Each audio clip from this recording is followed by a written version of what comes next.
The Indian Ocean island of Diego Garcia is home to a U.S. airbase that launched the most powerful bombers that were key to winning the war in Iraq. But it was also once home to an indigenous population who was summarily uprooted and shipped against their will to another island 1,200 miles away. So today, only military personnel and the workers they imported are allowed onto Diego Garcia. No outsiders can get in. But the real story is finally surfacing. On a string of beautiful coral islands in the middle of the Indian Ocean, America has built one of its most important strategic bases, Diego Garcia.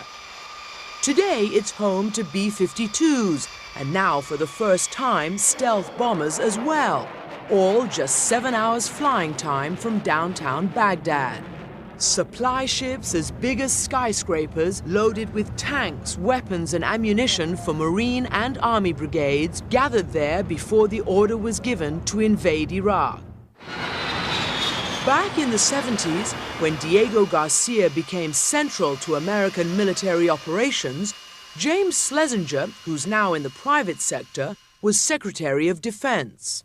It is critical to American security and has steadily grown more critical. Indeed, it is one of the wisest investment of government funds that we have seen over the last 3 or 4 decades. And few would disagree. 4 decades ago, when the United States and the Soviet Union were racing to get footholds in this region, the U.S. discovered Diego Garcia, a coral island in the middle of the Indian Ocean. The Americans had asked the British, their longtime allies who still had colonies in the region, to find them an uninhabited island for their base. It's always preferable not to have inhabitants around. It reduces any risk of intelligence operations against the base and the possibility of sabotage. But there was just one problem. There were inhabitants on Diego Garcia, and they had been living there for more than 200 years. The children here do not have all the toys that town children play with. This old British newsreel shows a thriving community of about 2,000 people who worked on the island's coconut plantation. But the British didn't see that as a problem. To make way for the US base, they simply moved all the inhabitants 1,200 miles away to other tropical islands, Mauritius and the Seychelles. Back then, when the island was a British colony, Marcel Moulinet managed the coconut plantation. It was he who was ordered to ship the people out. In order to have their base, what did the Americans want you to do with the island? Total evacuation. They wanted no indigenous people there. How did you evacuate? Well, when the final time came and the ships were chartered, they weren't allowed to take anything with them except a suitcase of their clothes. The ships were small and they could take nothing else, no furniture, nothing. The people of Diego Garcia say they left paradise and landed in hell when they were dumped here in the urban slums of Mauritius. They had brought no possessions, and as islanders who had lived off fishing and farming, they had no real professional skills. No one helped them resettle or paid for the homes they lost. They simply were forced to become squatters in a foreign land. Before the final evacuation, the British had cut off the ships that carried food and medicine to Diego Garcia. Jeanette Alexis's family was one of the last to leave. My father was told that we had to leave the island because the Americans were moving in and it wasn't safe to remain on the island anymore. They say they didn't force people off the island. I mean, if you stop feeding me, if you don't give me work, you bring in sheep and you tell me that this is the last trip, otherwise if I stay back, I will starve to death.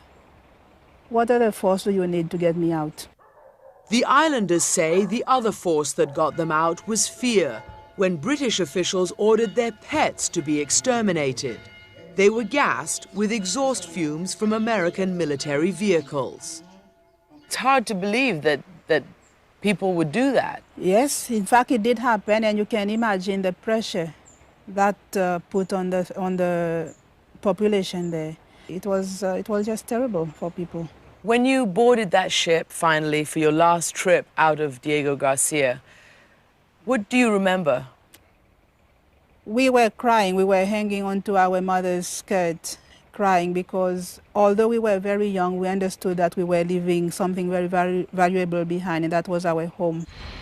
And for the next 30 years, the world never knew what had happened to Diego Garcia's original people.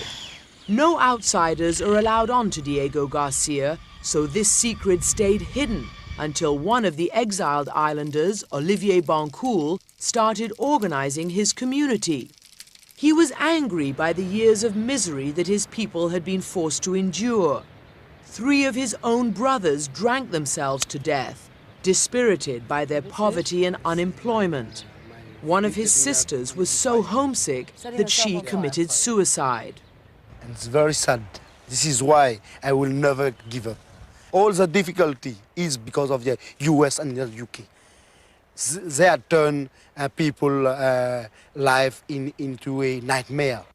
So 3 years ago, Olivier traveled to London to take the British government to court. His big break came when he and his lawyer, Richard Gifford, found secret documents that had recently been declassified that described the agreement between the United States and British governments to build the base on Diego Garcia. Here we have the legal expert in the Foreign Office, in which he's got a paragraph headed "Maintaining the Fiction." The fiction that Diego Garcia had no native people. These British documents show colonial officials thought that no one would notice if they deported the islanders. Were you surprised when you started digging at the memos you found between the Americans and the British? I find it rather shameful, yes. Here we have a rather interesting little memorandum of the British government. There will be no indigenous population except seagulls. Another British document confirms that evicting the people and leaving the island to the seagulls was done at the request of the United States. It reads, "The United States government will require the removal of the entire population of the atoll by July." The Americans telling that to the British? Yes, and the British were only too happy to oblige. And what did the British get in return for providing the Americans a population-free island? Polaris missiles for their submarines.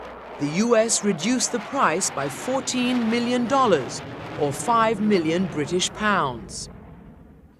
Well, you have to understand that the stiff upper lips hardly quivered at the idea of moving the population. They didn't care. So £5 million was a massive incentive compared with a very modest conscience problem. Uncovering this paper trail brought Gifford and Bancoul a stunning victory.